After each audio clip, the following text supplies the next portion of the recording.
Hello friends, welcome to An Academy. This is me, Dr. Siddharth Arora. Friends, we are continuing with our session, हमारे series of summary course of Lakshmikant for Polity. इरादा कुछ ऐसी तरह से है कि इस सीरीज में जो कुछ भी रिलेशनशिप है with relationship to your polity preparation, उसके बेसिक्स वो आप लक्ष्मीकांत से पढ़ ही सकते हो. द पॉइंट हियर इज कि उसको किस लेवल तक पढ़ना है, उसको किस तरह से आपको इनकलकेट करना है अपने सिलेबस में, उसके लिए तुम्हें एक सब्जेक्ट एक्सपर्ट की जरूरत है, which I am doing in this case. So make sure that you are able to cover up and you are able to wrap your head around whatever I am teaching you. जो नहीं समझ में आएगा उसको comment section में डालो और rest assured कि बहुत ही जल्दी मैं उन टॉपिक्स को भी आपके लिए कर दूंगा. So those who want to join me first on my Telegram channel, please इसमें टेलीग्राम चैनल पे ज्वाइन कर लो. ये उसका एड्रेस है, ये इसका कोड है, you can easily find this part.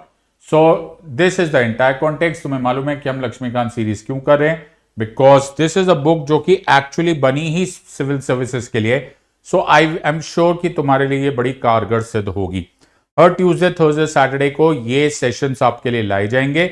आपको इनफ टाइम मिलेगा बीच में रिवाइज करने का. इसका मतलब ये, वैसे भी मैं तुम्हारे लिए भी क्वेश्चंस करते चले जाऊंगा, so you don't have to worry much about it, right. इससे पहले कि तुम ये विचार बनाओ कि अगर तुम चाहते हो कि सीरियस स्टडी करना चाहते हो तो तुम अन अकेडमी ज्वाइन कर सकते हो. इस कोड को स्कैन कर लो, जहां वो लेकर जाएगा वहां पर तुम्हें एक सिड लाइव कोड यूज करना है. SIDLIVE Sid live code use करना है. You will be able to join this. जैसे ही आपने ज्वाइन कर लिया आप मेरी टीम का पार्ट हो जाओगे. एक बड़ा ही ऑसम ऑफर चल रहा है which is the UPSC CSE subscription, जो एक्चुअली टीचर्स डे के उपलक्ष्य में किया था, और 7 सितंबर यानी कि आज इसका आखिरी दिन है. So make sure that you are a part of it. Those amongst you जो मुझे अभी तक नहीं जानते, I am doctor Siddharth Arora. I am a Supreme Court lawyer by profession. Passion से मैं पढ़ाता हूं और 34 करोड़ लाइव मिनट्स में पढ़ा चुका हूं अन अकेडमी पर. Polity, governance and international relation मेरा स्पेशलाइज सब्जेक्ट है. और ऐसे हजारों लाखों लर्नर्स को, जो आपको नाम से यहां से दिख ही रहे होंगे नंबर से, कि मैं अपना स्पेशलाइजेशन तुम्हारे सामने प्रूव कर पाया हूं. अगर तुम उसका फायदा उठाना चाहते हो तो तुम्हें यूज करना होगा कोड SIDLIVE. सो इसके साथ एक मेजर अनाउंसमेंट ये भी है कि स्टार्टिंग फ्रॉम मंडे, इस मंडे से मेरे स्पेशल क्लास एक सीरीज स्टार्ट होगी. इस सीरीज को मैंने N-1 नाम दिया है. N-1 क्यों? क्योंकि जो कुछ भी मैं पढ़ाऊंगा एक दिन पहले जो मैंने पढ़ाया होगा उसका मैं टेस्ट लूंगा, रिवीजन करूंगा, MCQs करूंगा. Everything will be done on that special class. तो इससे तुम्हारा बड़े फायदे होंगे. एक तो तुम्हें डिसिप्लिन आ जाएगा, तुम रिवाइज कर पाओगे, और उसके साथ साथ तुमको एग्जाम सेंट्रिक प्रिपरेशन भी आ जाएगी. तो डिसिप्लिन एक बड़ा मुश्किल काम होता है इन अन अकेडमी, इन UPSC सब्सक्रिप्शन.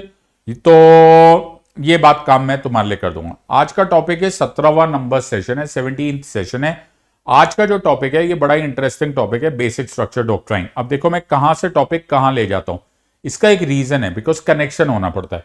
तो अगर तुम लास्ट वीडियो देखोगे तो मैंने तुम्हें आर्टिकल 12 एंड आर्टिकल 13 पढ़ाया था. Go and have a look at that part.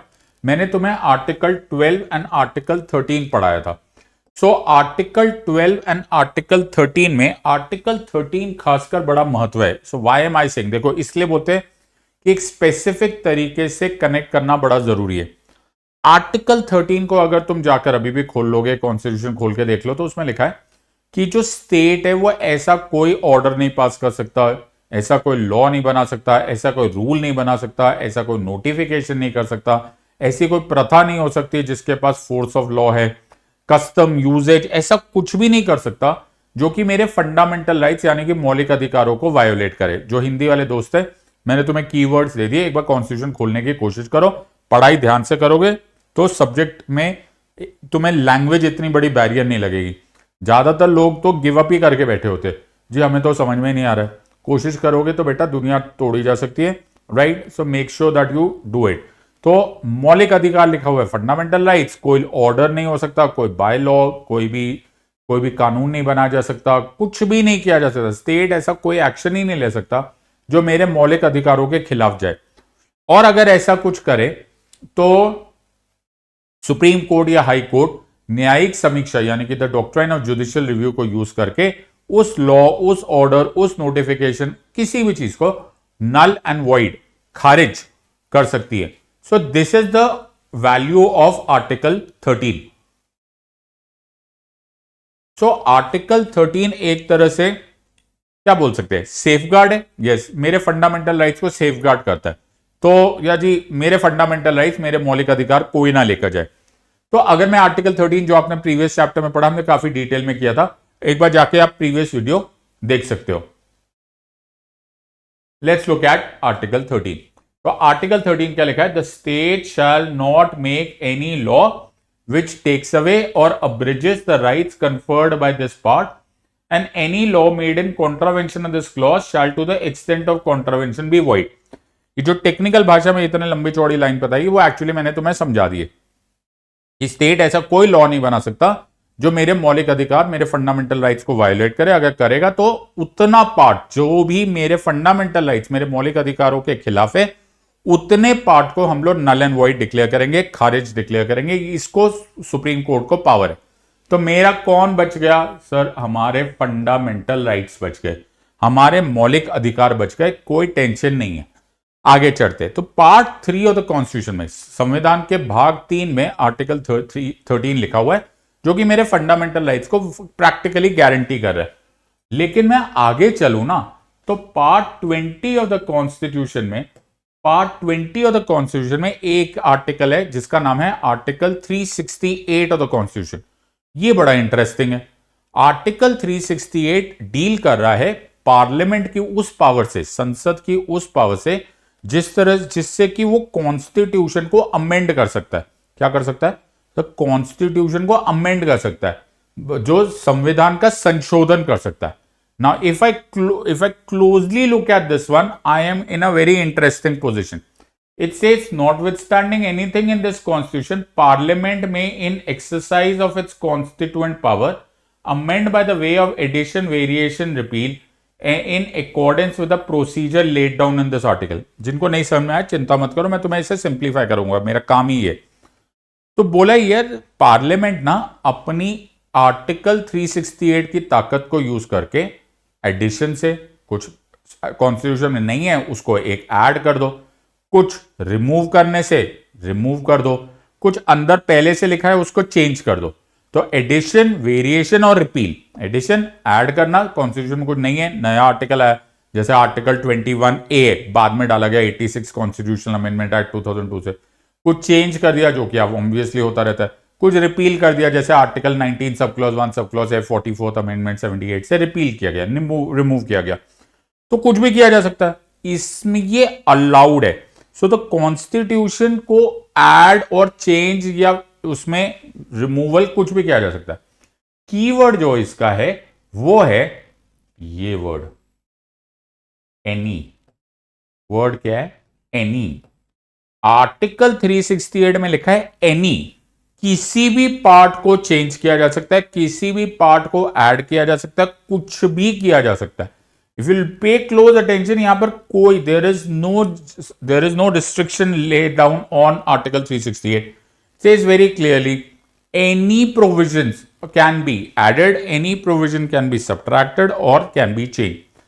Now here's the thing, if you look at article 13 of the constitution, it categorically mentions and it limits, in fact it draws a very thick red line, rather than not even a thin red line, a thick red line which says in one long breath that there is nothing, no order, no action, no bylaw, no notification, no rule, no regulation, no custom or usage having the force of law within the territory of India can go in contravention of my existing fundamental rights. And if it happens, then whatever portion of that rule, etc., will now be in contravention with my fundamental right shall to the extent of contravention be void. In other words, article 13 limit बोला जी fundamental right cannot be touched in no conditions, full stop, period.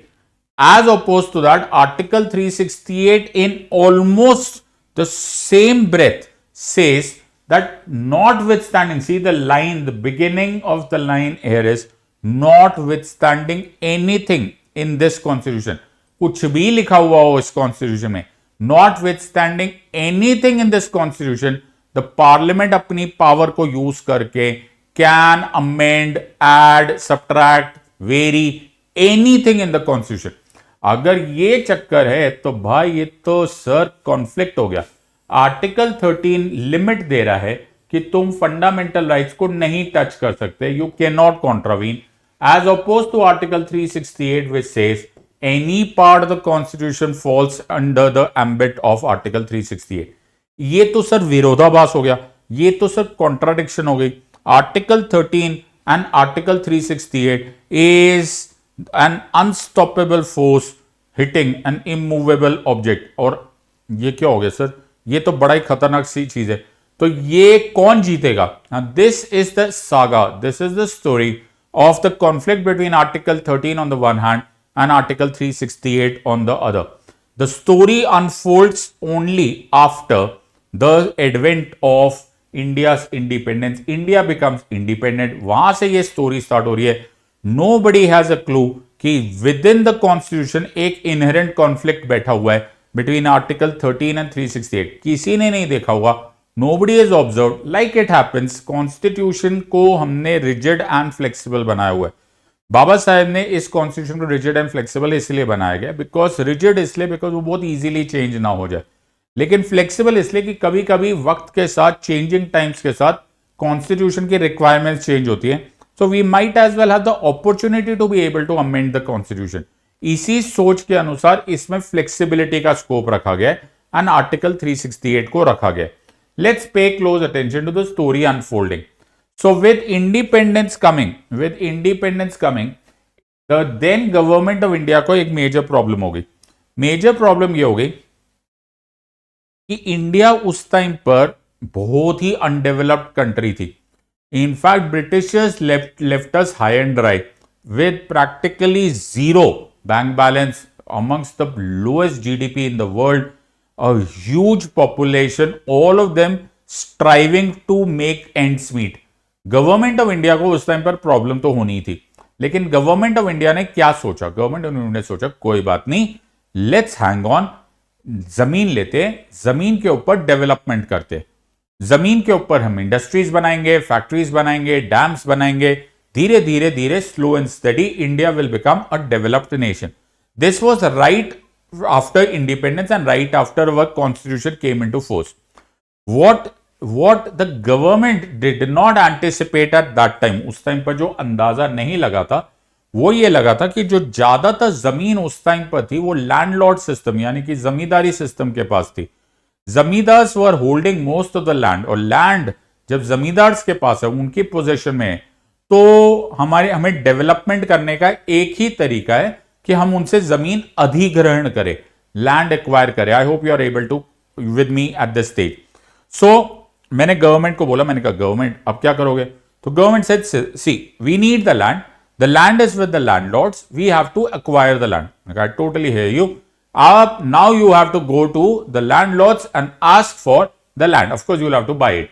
लेकिन what is important here is कि उस time पर ये जमीन इतने आराम से मिलने वाली थी नहीं, बिकॉज उस टाइम पर एक एग्जिस्टिंग फंडामेंटल राइट था, वो था article 31 of the constitution. Article 31 पहले से था, यानी कि on the day that India had it's constitution coming into force, हमारे पास पहले से आर्टिकल 31 था, जो इफ यू रिमेंबर और if you understand part 3 of the constitution में है, यानी कि एक फंडामेंटल राइट है। Part 3 of the constitution article 12 से शुरू होती है और आर्टिकल 35 तक जाती है। तो having the zone of this article 31, I am not going to go into detail, सिर्फ जनरली मैं तुम्हें समझा सकता हूं। इसका नाम था compulsory acquisition of property. To cut a long story short, article 31 क्या बोलता है? आर्टिकल 31 बोलता है कि अगर तुम्हारे पास जमीन है तो ये तुम्हारा फंडामेंटल राइट है, until unless a particular compensation etcetera will be given, वो की मेरी मर्जी है। तो लैंडलॉर्ड्स को यह बात मालूम था, जमींदारों को, भूमिदारों को यह मालूम था कि जो जमीन है it is not only our possession but it is also covered under a fundamental right of article 31, compulsory acquisition of property. Now going ahead, so now एक और प्रॉब्लम आ गई। आज विरोधाभास की कहानी है। एक कहानी है कि जमीन चाहिए सरकार को ताकि डेवलपमेंट हो सके, जमीन होने के लिए लैंड एक्वायर करने का लॉ बनाना पड़ेगा या ऑर्डर देना पड़ेगा, जमीन अधिग्रहण करनी पड़ेगी। ऑन द अदर हैंड जमीन ज्यादातर इज विद द लैंडलॉर्ड्स, और जमींदारों को यह बात मालूम है, लैंडलॉर्ड्स को मालूम है कि they are protected under the provisions of article 31। Now the situation is कि अगर गवर्नमेंट ये चाहे कि उनको जमीन लेनी है, तो do you realise they will have to bypass this article of article 31। उनको इसका कुछ जुगाड़ निकालना पड़ेगा। So they will have to work their way around article 31। So how do they work their way around article 31?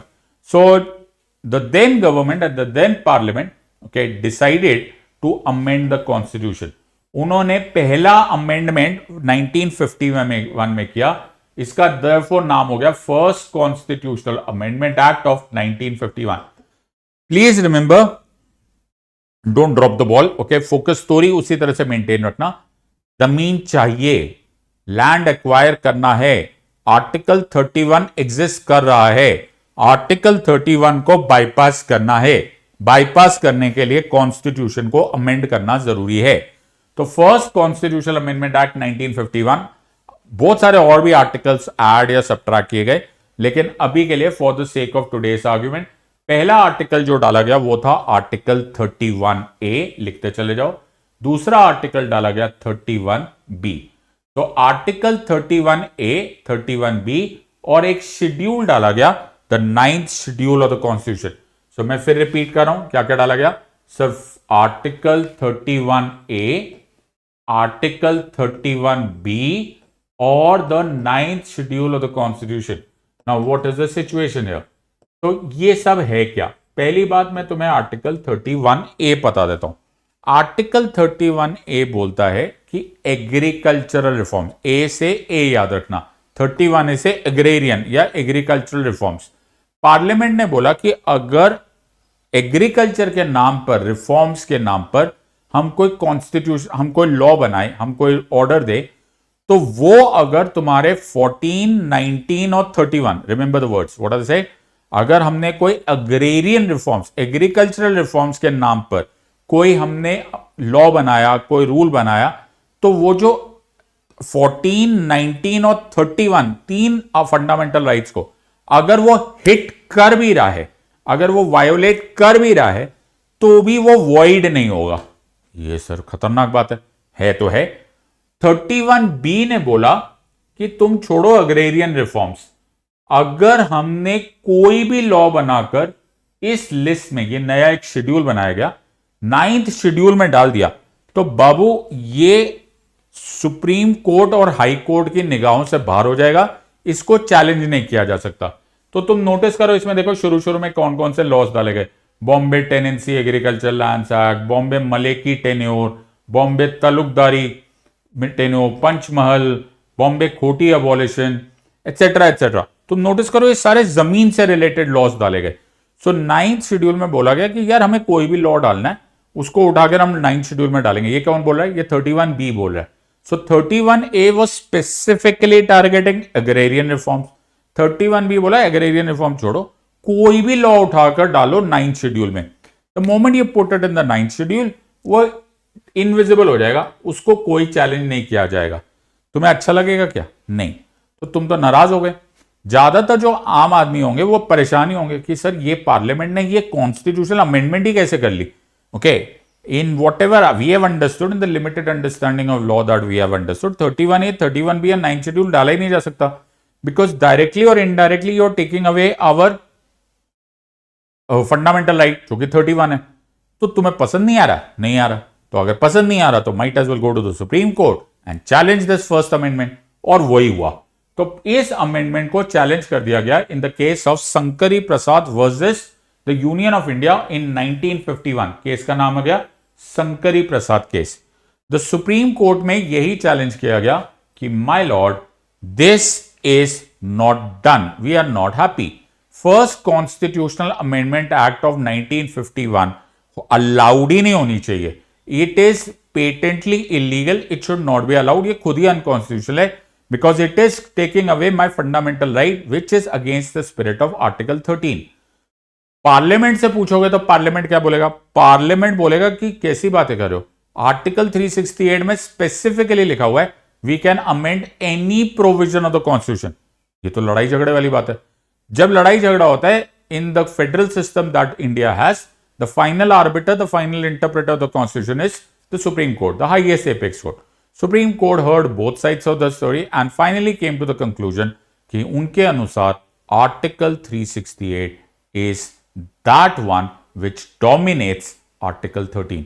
In other words, the constituent power of the parliament allow करता है parliament को इस तरह से अपने किसी भी प्रोविजन ऑफ द कॉन्स्टिट्यूशन को अमेंड करेंगे। तो कौन जीता ये स्टोरी? सो ये स्टोरी जीता आर्टिकल 368 ऑफ द कॉन्स्टिट्यूशन। तो article 368 of the constitution dominant माना गया, यानी कि the first constitutional amendment act 1951 was legally held as legal and valid। तो इसको एक नंबर लिख लो। पहला राउंड कौन जीता? पहला राउंड पार्लियामेंट जीता, आर्टिकल 368 जीता। मूविंग ऑन, धीरे धीरे स्टोरी आगे बढ़ती चली गई। अब फिर से ऐसे अमेंडमेंट्स हुए, फर्स्ट, सेकंड, थर्ड, फोर्थ के बाद एक दिन मौका आया 17th कॉन्स्टिट्यूशनल अमेंडमेंट एक्ट 1964 का। Coincidentally, this article also clashed with one of the existing fundamental rights dealing with land। जब फिर से अमेंडमेंट हो गया, कुछ सेकंड, थर्ड, फोर्थ, फिफ्थ में ऐसा नहीं हुआ, 17th में हो गया, फिर से गुस्सा आ गया तुमको। फिर स्टोरी याद हुई, क्या यार 13 हमको बचा रहा है कि 368 इतना पावरफुल है कि वो 13 के ऊपर भारी पड़ रहा है। इन अ वेरी लेमैन लैंग्वेज तुम इसको समझ सकते हो। तो जब 17th कॉन्स्टिट्यूशनल अमेंडमेंट एक्ट 1964 आया, फिर से उसको चैलेंज किया गया in a case called as Sajjan Singh versus state of Rajasthan 1964। So फिर से सुप्रीम कोर्ट में गए and we said my lord 13 again has been dominated by 368, our fundamental right has again be violated. What do you say that is it 13 which is going to be the limiting factor on 368 कि 368 practically unlimited हो गया। Supreme court thought about it and finally held that again, yet again, the winner is 368. In other words, Supreme Court ने फिर से बोला कि 368 allows Article 368 allows the Parliament to amend any provision. तो इसका मतलब है 17th Constitutional Amendment Act 1964 भी लीगल एंड वैलिड ठहराएगा। तो अभी तक हमारे 2 राउंड्स हो गए और दूसरे राउंड में भी हम लोग को 368 ही विनर मिल रहा है। तुम्हारे मन में ख्याल तो आ रहा होगा, ओके, और नहीं भी आ रहा होगा तो मैं तुम्हें बता देता हूं कि सज्जन सिंह केस में सुप्रीम कोर्ट में कुछ ऐसी बातें उठने लग गई। Although the judgement went against us certainly in the sense of article 13, us मतलब 13, मैं तो सिटीजन हूं ना, हाँ, तो मैं तो 13 की ज्यादा चिंता करूंगा। However, there was one of the judges in this, and that was Justice Hidayatullah, who later on became the Chief Justice of India, and who later on, in fact, became the Vice President, and for a while also the acting President of India. So Justice Hidayatullah noted in his judgment, उन्होंने एक note किया, उन्होंने बोला कि ठीक है, on the one hand that we are saying that yes, if required, Article 368 fundamental right को change कर सकता है, लेकिन don't make it a routine process. Only in extreme exceptional circumstances ये पावर यूज हो रही है। It should not be a routine, it should not be a mundane phenomenon. यानी कि कहीं ना कहीं there were traces, at least the first sign कि Supreme Court is not very happy about what is happening in terms of article 368 every second day opening up the opportunities of violating fundamental right ना। इसी तरह से supreme court के observation होती है। Supreme court interpretation of the constitution changes with time because we are having a constitution which is a living and breathing document. तो जैसे हमारी जिंदगी में भी हमारी इंटरप्रिटेशन ऑफ लाइफ चेंज होती है, वैसे ही depending upon the time space axes, that moment of the day, that requirement of the society, the changing nature of the polity and the changing nature of international environment में भी वही constitution का word का मतलब बदल जाता है। तो जैसे लाइफ वर्ड है, आज हम उसको राइट टू प्राइवेसी इंक्लूड करते हैं, but for the longest time we were contesting for right to privacy, but we were not getting an answer in our favour. तो इसलिए बोलते हैं कॉन्स्टिट्यूशन एक लिविंग ब्रीदिंग डॉक्यूमेंट है। Okay, nonetheless going ahead, so Sajjan Singh case को challenge किया गया इन उस टाइम का द लार्जेस्ट केस। एक 11 जज सुप्रीम कोर्ट बेंच को असेंबल किया गया, 11 जज, कैन यू बिलीव दैट? सो 11 जज बेंच के सामने फिर से यही क्वेश्चन आया कि 13 और 368। अब तक if you are able to wrap your head around it, you will understand this कि अभी तक 2 राउंड्स हुए और दोनों राउंड्स में it has always been 368 which has dominated over 13। लेकिन जो 11 जज बेंच आया वो उस टाइम का लार्जेस्ट बेंच था, which was the Golaknath case. IC Golaknath versus State of Punjab 1967 was a watershed moment in the history of this basic structure doctrine. Golaknath case में supreme court ने अपनी प्रीवियस दो जजमेंट सज्जन सिंह एंड शंकरी प्रसाद को overrule कर दिया. So they overruled and by a 6-5 split decision, 6-5 split decision, supreme court ने वो बोल दिया जो कि हम सुनना चाह रहे थे लेकिन हो नहीं रहा था, that 13 यानी कि fundamental right are sacrosanct.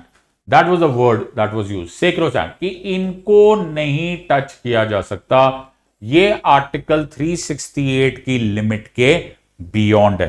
This was what do you say, this was a real game changer यार. Okay, this was that tectonic plates moving. पूरा पार्लियामेंट परेशान हो गया. क्या बात करो, पहली बार if you understand, fundamental rights are now become the limiting effect on article 368.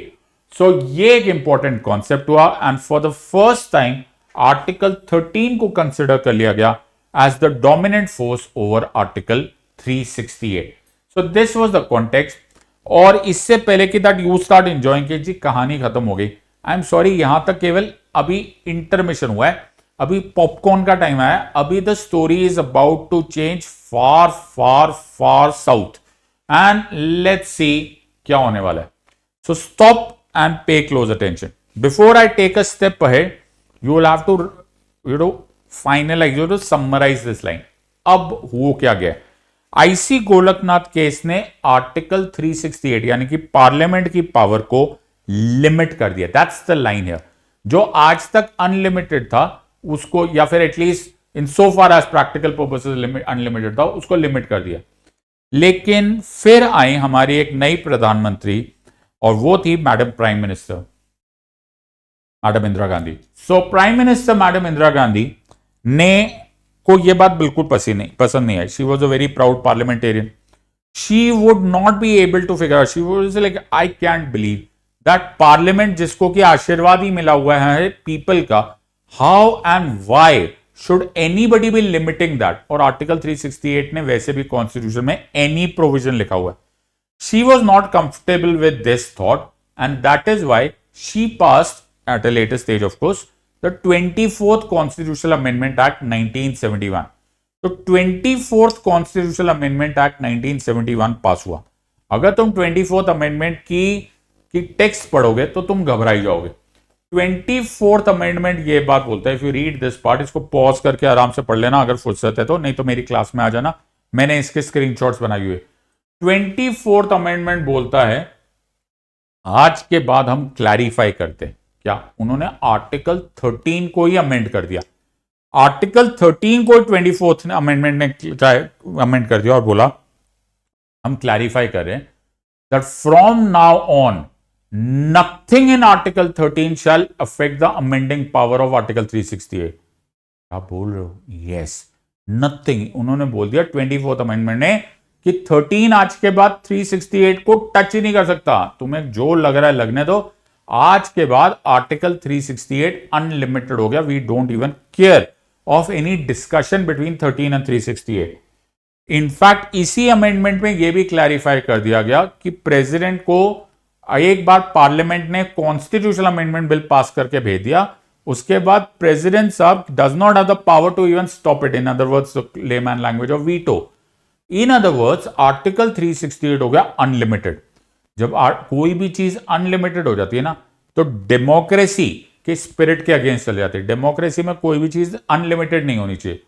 तो दिस वाज स्मैकिंग ऑफ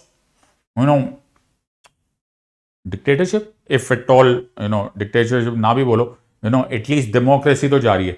तो सब लोग घबरा गए और 24th अमेंडमेंट को चैलेंज कर दिया गया.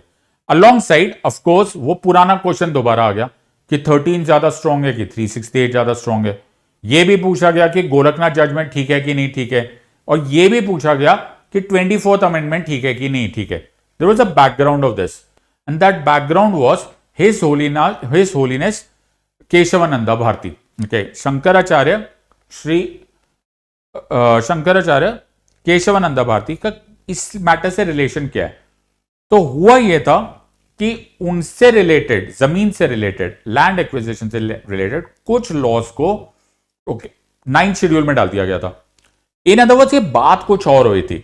सो the situation which you have to appreciate at this stage कि हम जरूरी नहीं है कि हम चैलेंज ही करने चलते। ओके तो कोई जबरदस्ती नहीं बोला कि यार मेरे को ये अमेंडमेंट चैलेंज ही करनी होती है, कुछ और हो रहा होता है and suddenly as an opportunity, as a side chance, वो मेरे कॉन्स्टिट्यूशन के किसी आर्टिकल से टच कर जाता है। तो जैसे केशवानंदा भारती की जो मठ की प्रॉपर्टी थी वो क्योंकि 9th शेड्यूल में आई और लैंड एक्विजिशन होने का चांस हुआ, दैट इज द रीजन ये मैटर चला गया एंड वो बन गया। किसको पता था कि वो इतने बड़ी लैंडमार्क जजमेंट बन जाएगी। और 13 जज supreme court bench decided this matter of what is called as the Kesavananda Bharati versus state of Kerala 1973। इस केस को बाद में पॉपुलराइज किया गया as the case that save democracy. This was the beautiful, the huge case जहां से डॉक्ट्राइन ऑफ बेसिक स्ट्रक्चर आया। इस केस में क्या ले डाउन किया गया? सुप्रीम कोर्ट ने इसमें एक नया वर्ड लाया और वो वर्ड था बेसिक स्ट्रक्चर। बेसिक स्ट्रक्चर का मतलब होता है द बेसिक ढांचा, the essential features of the constitution. Her constitution में कुछ चीजें एसेंशियल फीचर्स होती है। तो फॉर एग्जाम्पल मैं तुम्हें गाजर का हलवा बनाऊं तो गाजर के हलवे में gajar becomes an essential feature. You can do everything else to the gajar ka halwa. Okay तुम शुगर फ्री बना दो, आजकल शुगर फ्री हलवा भी बनता है, but that is okay, it will still stay as gajar ka halwa. But if you remove the gajar part in gajar ka halwa, then it loses its very idea, its very identity. वैसे ही okay, pardon the analogy अगर तुम्हें जम नहीं रही तो, आइदर वेज मेरा जो देश है कॉन्स्टिट्यूशन, उसकी कुछ आइडेंटिटी को कुछ एसेंशियल फीचर्स में डिस्क्राइब करता है। Democracy, republic, secularism, supremacy of the law, judicial review, parliamentary system, all of that and so many more, right. ये सारी चीजें एसेंशियल फीचर्स है। Supreme court gave a new doctrine, एक न्यू विचार, and was called as doctrine of basic structure. It said कि article 368 हम तुम्हें fundamental rights as a whole यानी कि पूरे पार्ट 3 से जिता रहे कि इन अदर वर्ड्स तुम ये नहीं बोल सकते, यानी कि गोलकनाथ जजमेंट ओवर रूल हो गई, तुम ये नहीं बोल सकते कि article 368 fundamental rights as a whole सबको में से किसी को भी रिमूव नहीं कर सकता। No, yes there could be a few fundamental rights अगर उनको बेसिक स्ट्रक्चर मान लिया जाए, जैसे 14, 21, 32 एटसेट्रा। लेकिन फिर भी आर्टिकल 368 तुम अनलिमिटेड फिर भी नहीं हुए। क्यों? बिकॉज आप essential fabric of the constitution को नहीं खराब कर सकते। You can not violet the very fabric जिसके ऊपर ये बेस्ड है कि हमारा इंडिया बनेगा कैसे। यानी कि at the end of the day constitution में हर चीज लिमिट की गई है। तो इवन आर्टिकल 368 तुम लिमिटेड हो। दिस लिमिटेशन, पे क्लोज अटेंशन, दिस लिमिटेशन, ये जो सीमा बांध दी गई ऑन आर्टिकल 368, इसी को बोला जाता है basic structure doctrine of the constitution. तो बहुत सारे लोगों को ये कंफ्यूजन रहता है, वो मेमोराइज करने लगते हैं। मेमोराइज करने की जरूरत नहीं है। Try and understand what is the background of this story. तो आई होप, देखो अब मैं ये स्लाइड आप दिखा रहा हूं। अब तुम्हारा काम है कि कमेंट सेक्शन में एंश्योर करो कि इसको जो भी मैंने तुम्हें पढ़ाया पिछले आधे पौने घंटे में, इसको समराइज करो। 200 या 100 वर्ड्स का एक समरी लिखो। What do you think is the basic structure doctrine? क्या है? What is the effect on Article 368? And then I think you will be in a far better position to understand the advanced versions. तो I hope you have enjoyed this. Okay, मेरी special class join करना, और अगर तुम 1-to-1 पढ़ना चाहते हो तो मेक श्योर दैट आप अनअकैडमी के इस ऑफर का फायदा उठाओ। या आज लास्ट डे है, राइट। यूपीएससी CSE सब्सक्रिप्शन के लिए please use the code SIDLIVE, SIDLIVE. Until next time, God bless, thank you, and Jai Hind.